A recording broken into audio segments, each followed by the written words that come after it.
Ağzına alır, ağzına alır. Bu məsciddə ağzına, bütün Gəncə bilir bu petoqdur.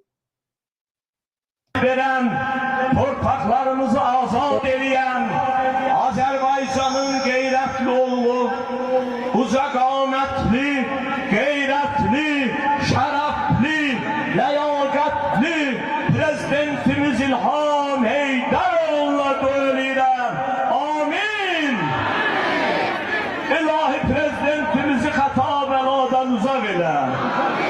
İlahi prezidentimizi yaman gözden, yaman dilden kənar elə.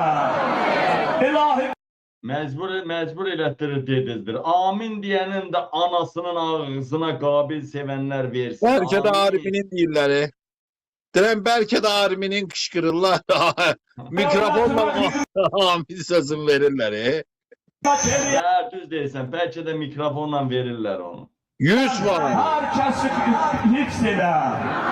İlahi bari pərverdigara, Daxil İşlər Nazirimizi, Təhlükəsizlik Sədri və başqalarını İkisi əsas adamdır da, qorxulu adam. Vilayətdən Əlin Ağayev. Baş prokurorumuz Gəncəli Kamran müəllimi hifz elə.